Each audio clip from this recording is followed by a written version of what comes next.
Les océans sont précieux, protégeons-les. Une phrase simple mais aux enjeux primordiaux. Elle figure sur l'affiche de la Monaco Ocean Week qui du 30 mars au 4 avril proposera différents rendez-vous portés à la fois par la Fondation Prince Albert II, le gouvernement princier, le musée océanographique, le yacht club et le centre scientifique de Monaco. Des rendez-vous au cours desquels il sera question de l'avenir de notre planète bleue, de la préservation du milieu marin et de sa biodiversité.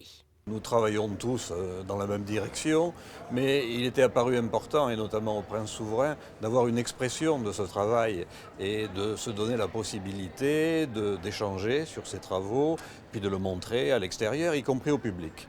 Donc c'est l'objet de cette première semaine des océans, avec un programme qui est diversifié comme le sont les problèmes qui sont posés aux océans à l'heure actuelle.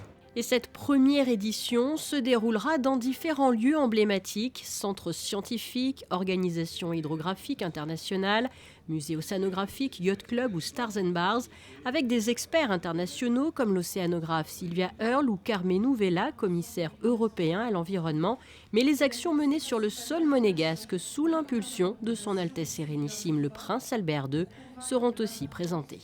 Le gouvernement appuie cette politique, bien sûr, et mon département plus particulièrement, puisque la direction de l'environnement fait partie de mes attributions. Depuis l'année dernière, interdiction des sacs plastiques en principauté de Monaco, je rappelle le danger de la prolifération des sacs plastiques, que ce soit au niveau des océans, des mers, puisque beaucoup d'animaux ingurgitent ces sacs en plastique, et également au niveau de l'émission des gaz à effet de serre dans l'usine d'incinération, tous ces sacs en plastique qui sont brûlés. Donc depuis plus d'un an, nous avons interdit l'utilisation des sacs plastiques en Monaco. Un autre exemple, c'est l'interdiction de la consommation du thon rouge en principauté de Monaco. Normalement, on ne trouve pas de thon rouge dans les différents restaurants de la principauté.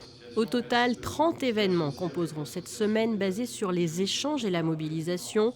Ateliers, symposiums, réunions, rencontres avec le public, mais aussi signatures comme celle concernant l'accord Pélagos, projections, présentations et conférences. La Monaco Blue Initiative est un point central, mais il ne faudrait pas qu'elle cache la semaine de l'océan. C'est une très belle initiative de la Fondation Prince Albert II, parce que les organismes qui s'intéressent à la mer sont très nombreux. Cela fait plus de 100 ans, voire des siècles, que les princes de Monaco s'engagent pour la mer.